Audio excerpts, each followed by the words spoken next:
like to have multiple species that I can pick from. Can you guess how much wood this is going to yield? This is a side note. This is a side project. Log, more wood, and it's cottonwood. Oh my, oh geez. And welcome back, Firewood Addicts, to the episode of Travis Does Firewood. And today I'll share with you why I got some more logs.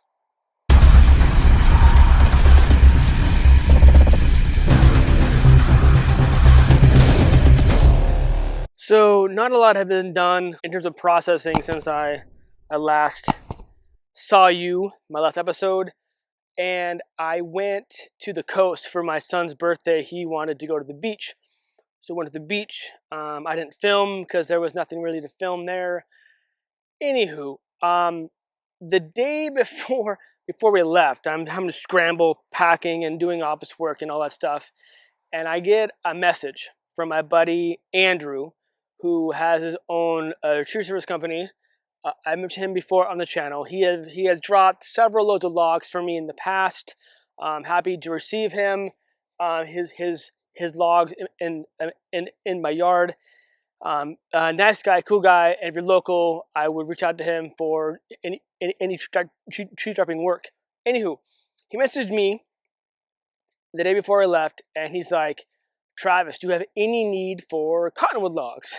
And I'm like, "Oh, Andrew, oh my, oh geez. I mean, no, but yes." I mean, I still got, from my last episode, the wood has not been touched. I have not processed anything. So I still have a massive amount of wood in my yard and my neighbor's yard and the neighbor's yard across the way. Still mountains. And now he's asking me to take on logs, more wood, and it's cottonwood. And it's cottonwood. But he knows I have accepted cottonwood logs from him before, but I'm sure he watches the channel too. Hi, Andrew. But he was reluctant. But one of those times where like a friend helps a friend. So, and yes, this is cottonwood. I did say yes to the load, and I understand this cottonwood, but I do sell cottonwood. I mix it in with the firewood stand, and nobody hardly complains. It is what it is, and it will sell. Just make sure that, in my opinion, split it small, get it stacked, get it covered, so it will dry and stay dry. Anywho, he dropped me off the best looking pieces of slabs and logs that he had. He uses his excavator to split them into lengths and chunks, so they're not full massive dimension logs. So it's easier for him to grab and load in his trailer. So as I was gone, I received more logs. So this is a trailer full of logs. I think his trailer is like 14, maybe 12 feet long, or so. I think 6 feet wide. It's a massive trailer. And he dropped it. And I offered him some money. No response. So this is free to me. But the issue is it's kind of blocking my thoroughfare to my yard. And I have a customer who wants some oak, and he wants to pick it up. And it's a bulk sale. He wanted 1/3 of a cord of oak beginning, and now he wants 1/6 of a cord, and that's fine. Well, he wants to pick it up, which I don't really do with my larger volume of wood sales. So what I want to do is borrow my parents' 5x8 utility trailer, hook it up to my truck, and then so I'll back it up here, then drive it through my yard, through here, bum ba da bum ba da bum ba da bum,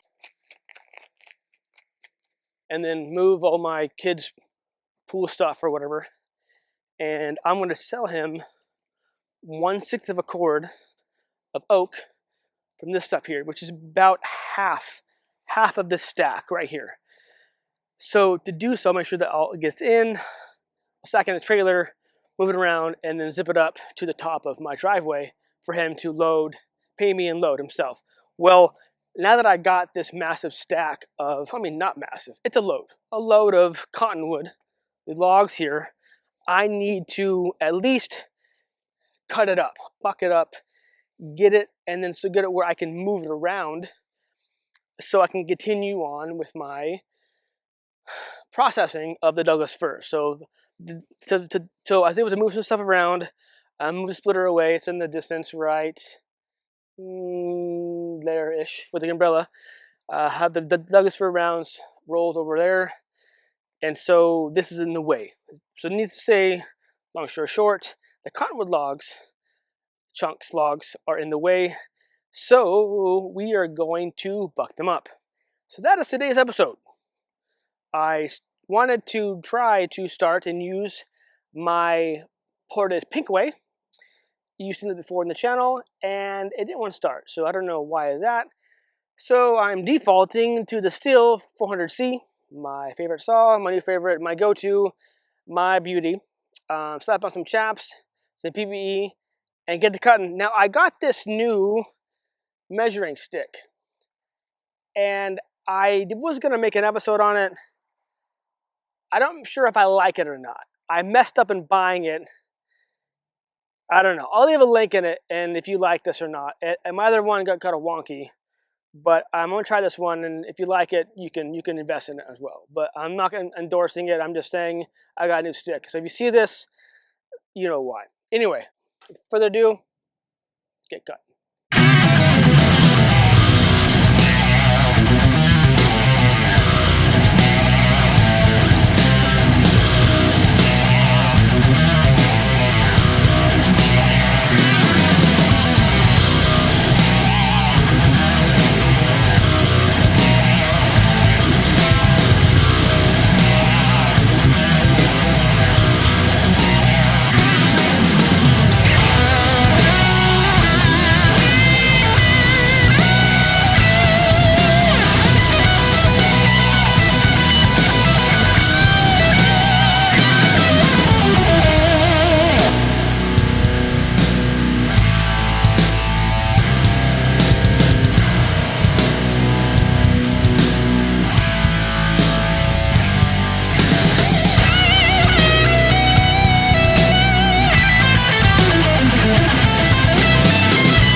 So it is all bucked up, all cut up, ready to be processed. I did not film all of the cuts of the logs. For one, it's redundant, and two, my battery went out. So not a big deal. But so the 400C for the win. It took about 2.5 tanks, one sharpening. Definitely with this saw, with this pro grade saw, you can tell when it needs to be sharpened. If you hit dirt a few times, nail in the wood, dirt on the surface of the bark of the tree or whatever the log, you will notice a difference. To stop for a second, sharpen real quick, and get back to action, it makes a difference. Granted, this saw and saw like it will just power through, but you're better off just sharpening it real quick and continuing on. Anyway, so this is the pile here. Can you guess how much wood this is going to yield? Well, it's going to a cord, maybe like 3/4 of a cord. I think it'll be close. I think it'll be close. There's some good wood in here. Stuff for definitely bundlewood and rackwood. We'll see how this goes. But I think a lot of this is going to be bundlewood because cottonwood, it's like it's like a sponge. It would soak up moisture, soak up water. But yeah, I think some of it, a lot of it came naked. Some of it came with bark. I'll probably put the bark up for sale because cottonwood, as I mentioned before, cottonwood bark, people like to carve with it.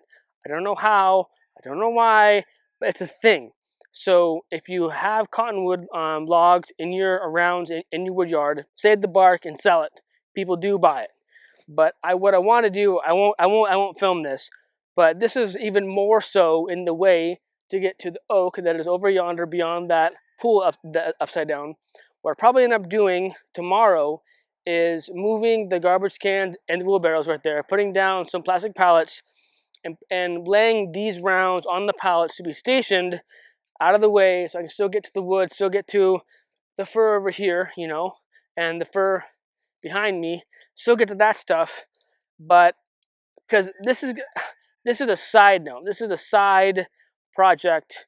I want to get the fur that is in my neighbor's yards done first before I process this. Granted, the cottonwood would take longer to dry, but I want to make sure that I get the other wood on the other properties processed first, stacked first, prior to the cottonwood. The cottonwood is not as important, but it is nice to have the cottonwood in the wood yard because, like I said before, I like to have multiple species that I can pick from, drying, processed, seasoning at the same time, so I can sell that with other species as I go along at the firewood stand. So the bark right here, pieces, some good stuff. I'm happy that I got it, and yeah, good times with the saw, good times with wood, good workout, sun outside, love it. You may have noticed that I went from this measuring stick to my prior one, which, where's that one? Yeah, right here, this one here. So this one here I've had for probably the AccuMark. Can't find this on Amazon. This is their own website. I'll link it down below if you want it. But a fiberglass pole, the one here with this here, and it broke. Finally broke. I taped it together, and then this part here is kind of wonky. See, it's not straight. So I bought another one, this one here, and partway through, the magnet fell off. Luckily, I found the magnet right here. So what I need to do is get some thread lock, thread that back on to the base so it'll stick to here on the saw. I already did thread locker on this part, and this just seemed to be fine. It's not going to go anywhere. But this piece here with the magnet, I need to thread lock that one so it won't fall off. So I'll leave a link to these sticks as well as my bug goggles if you're interested in that. The good thing about this is there's not like a massive visor, but as you may have seen earlier in the episode, a chunk flew up from the log and nailed me right in the face. Luckily it wasn't in the eye because I had my bug goggles on, but still, safety first, PE is always good. No harm in that. But good workout. So all the cottonwood is done. I will pre-stage it, it's out of the way. so I can move on to other pieces. But rock and roll, it is what it is. So that is it for this episode. Thank you for tuning in. I appreciate it. And remember, life is too short to be a prick, so be kind to another. Rock and roll. Stay safe. Keep cutting. Cheers.